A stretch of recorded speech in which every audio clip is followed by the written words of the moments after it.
بسم اللہ الرحمن الرحیم۔ شروع اللہ کے نام سے جو بے حد مہربان نہایت رحم والا ہے۔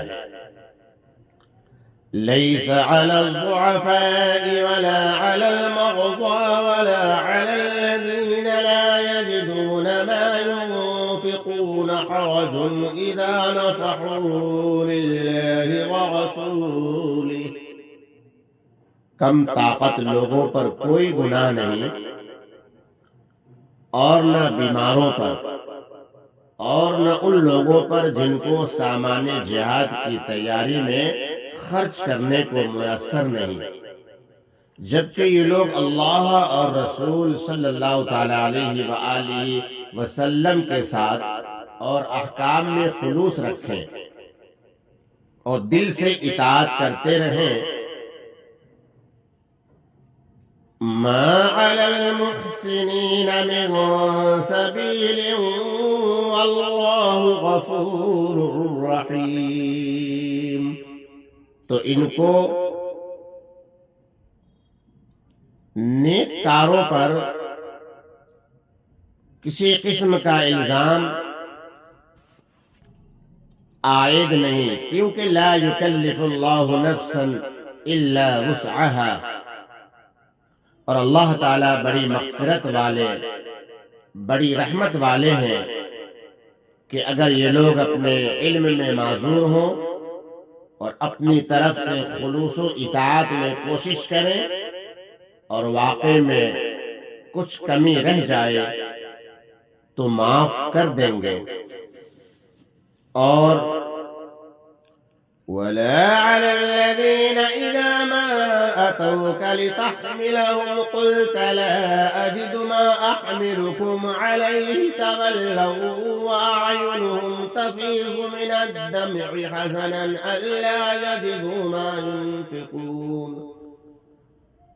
اور نہ ان لوگوں پر کوئی گناہ اور الزام ہے کہ جس وقت وہ آپ صلی اللہ تعالی علیہ وسلم کے پاس اس واسطے آتے ہیں کہ آپ ان کو کوئی سواری دے دیں، اور آپ ان سے کہہ دیتے ہیں کہ میرے پاس تو کوئی چیز نہیں جس پر میں تم کو سوار کر دوں، تو وہ ناکام اس حالت سے واپس چلے جاتے ہیں کہ ان کی آنکھوں سے آنسو رواں ہوتے ہیں، اس غم میں کہ افسوس ان کو سامان جہاد کی تیاری میں خرچ کرنے کو کچھ میسر نہیں، نہ خود ہے اور نہ دوسری جگہ سے ملا۔ غرض ان معذورین مذکورین پر کوئی مواخذہ نہیں ہوگا۔ انما السبيل على الذين يستأذنونك وهم أغنياء رضوا بأن يكونوا مع الخوالف وطبع الله على قلوبهم فهم لا يعلمون۔ بس الزام اور مواخذہ تو صرف ان لوگوں پر ہے جو باوجود اہل سامان قوت ہونے کے گھر پر رہنے کی اجازت چاہتے ہیں۔ وہ لوگ غایت بے حمیتی سے خانہ نشین عورتوں کے ساتھ رہنے پر راضی ہو گئے، اور اللہ تعالیٰ نے ان کے دلوں پر مہر کر دی ہے جس سے وہ گناہ اور ثواب کو جانتے ہی نہیں۔ يعتذرون إليكم إذا رجعتم إليهم قل لا تعتذروا لن نؤمن لكم قد نبأنا الله من أخباركم۔ یہ لوگ تمہارے سب کے سامنے عذر پیش کریں گے جب تم ان کے پاس واپس جاؤ گے، سو اے محمد صلی اللہ تعالی علیہ وآلہ وسلم آپ سب کی طرف سے صاف کہہ دیجئے کہ بس رہنے دو، یہ عذر پیش مت کرو، ہم کبھی تم کو سچا نہ سمجھیں گے، کیونکہ اللہ تبارک و تعالی ہم کو تمہاری واقعی حالت کی خبر دے چکے ہیں کہ تم کو کوئی عذر صحیح نہ تھا۔ وَسَيَرَى اللَّهُ عَمَلَكُمْ وَرَسُولُهُ ثُمَّ تُرَدُّونَ إِلَى عَالِمِ الْغَيْبِ وَالشَّهَادَةِ فَيُنَبِّئُكُم بِمَا كُنتُمْ تَعْمَلُونَ۔ اور خیر آئندہ بھی اللہ تعالیٰ اور اس کا رسول صلی اللہ تعالیٰ علیہ وآلہ وسلم تمہاری کارگزاری دیکھ لیں گے، معلوم ہو جائے گا کہ حسب ذوم خود کتنے مطیع اور مخلص ہو۔ پھر ایسے کے پاس لوٹائے جاؤ گے جو پوشیدہ اور ظاہر سب کا جاننے والا ہے، جس سے تمہارا کوئی اعتقاد، کوئی عمل مخفی نہیں۔ پھر وہ تم کو بتا دے گا جو کچھ تم کرتے تھے اور اس کا بدلہ دے دے گا۔ سَيَحْلِفُونَ بِاللَّهِ لَكُمْ إِذَا انقَلَبْتُمْ إِلَيْهِمْ لِتُعْرِضُوا عَنْهُمْ فَأَعْرِضُوا عَنْهُمْ إِنَّهُمْ رِجْسٌ وَمَأْوَاهُمْ جَهَنَّمُ جَزَاءً بِمَا كَانُوا يَكْسِبُونَ۔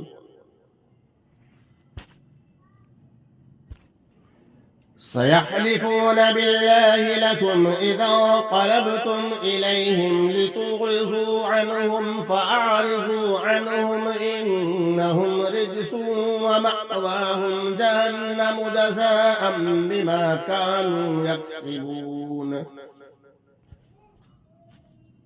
ہاں وہ اب تمہارے سامنے اللہ تعالیٰ کی قسمیں کھا جائیں گے کہ ہم معذور تھے۔ جب تم ان کے پاس واپس آ جاؤ، جب تم ان کے پاس واپس جاؤ گے تاکہ تم ان کو ان کی حالت پر چھوڑ دو اور ملامت وغیرہ نہ کرو، سو تم ان کا مطلب پورا کر دو اور ان کو ان کی حالت پر چھوڑ دو۔ اس غرض فانی کے حاصل ہونے سے ان کا کچھ بھلا نہ ہوگا، کیونکہ وہ لوگ بالکل گندے ہیں اور اخیر میں ان کا ٹھکانہ دوزخ ہے۔ ان کاموں کے بدلے میں جو کچھ وہ نفاق و خلاف وغیرہ کیا کرتے تھے، نیز اس کا بھی مقتضا ہے کہ ان کو ان کے حال پر چھوڑ دیا جائے، کیونکہ تعرض سے مقصود ہے اصلاح اور اس کی ان کے خبث سے امید نہیں۔ يَحْلِفُونَ لَكُمْ لِتَغْضَوْا عَنْهُمْ فَإِن تَغْضَوْا عَنْهُمْ فَإِنَّ اللَّهَ لَا يَرْضَىٰ عَنِ الْقَوْمِ الْفَاسِقِينَ۔ اور نیز یہ اس لیے قسمیں کھائیں گے کہ تم ان سے راضی ہو جاؤ،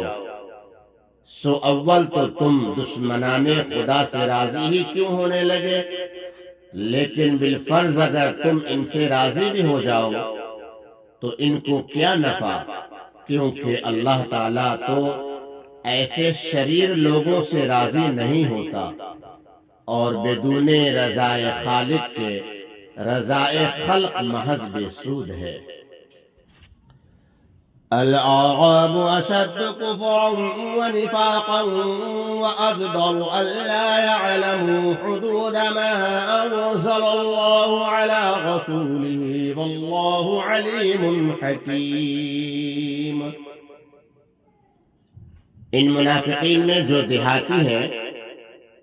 وہ لوگ بوجہ سخت مزاجی کے کفر اور نفاق میں بہت ہی سخت ہیں،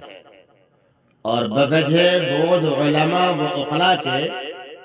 ان کو ایسا ہونا ہی چاہیے کہ ان کو ان احکام کا علم نہ ہو جو اللہ تعالیٰ نے اپنے رسول صلی اللہ تعالیٰ علیہ وآلہ وسلم پر نازل فرمائے ہیں، کیونکہ جب جاننے والوں سے دور دور رہیں گے تو ان کا جاہل رہنا تو اس کا لازمی نتیجہ ہے، اور اسی وجہ سے مزاج میں سختی اور مجموعے سے کفر و نفاق میں شدت ہوگی، اور اللہ تعالیٰ بڑے علم والے، بڑی حکمت والے ہیں، اور ان سب امور پر مطلع ہیں اور حکمت سے مناسب سزا دیں گے۔ ومن الأعراب من يتخذ ما ينفق مغرما ويتربص بكم الدوائر عليهم دائرة السوء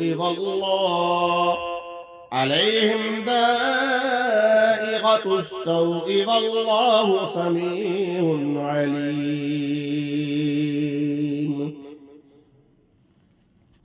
اور ان مذکورہ منافقین دیہاتیوں میں سے بعض ایسا ہے کہ کفر و نفاق و جہل کے علاوہ بخل و عداوت کے ساتھ بھی موصوف ہے، حتیٰ کہ جو کچھ جہاد و زکوٰۃ وغیرہ کے مواقع میں مسلمانوں کی شرما شرمی خرچ کرتا ہے، اس کو مثل جرمانہ سمجھتا ہے، یہ تو بخل ہوا۔ اور عداوت یہ ہے کہ تم مسلمانوں کے واسطے زمانے کی گردشوں کا منتظر رہتا ہے، کہیں ان پر کوئی حادثہ پڑ جائے تو ان کا خاتمہ ہو، سو برا وقت انہی منافقین پر پڑنے والا ہے۔ چنانچہ فتوحات کی وسعت ہوئی، کفار ذلیل ہوئے اور ان کی ساری حسرتیں دل ہی میں رہ گئیں اور تمام عمر رنج اور خوف میں کٹی، اور اللہ تعالیٰ ان کے کفر و نفاق کی باتیں سنتے ہیں اور ان کے دلی خیالات اتخاذ مغرم و تربص دوائر کو جانتے ہیں، پس ان سب کی سزا دے گا۔ ومن الأعراب من يؤمن بالله واليوم الآخر ويتخذ ما ينفق قربات عند الله وصلوات الرسول ألا إنها قربة لهم سيدخلهم الله في رحمته إن الله غفور رحيم۔ اور بعض اہل دیہات میں ایسے بھی ہیں جو اللہ تعالیٰ پر اور قیامت کے دن پر پورا ایمان رکھتے ہیں، اور جو کچھ نیک کاموں میں خرچ کرتے ہیں اس کو عند اللہ قرب حاصل ہونے کا ذریعہ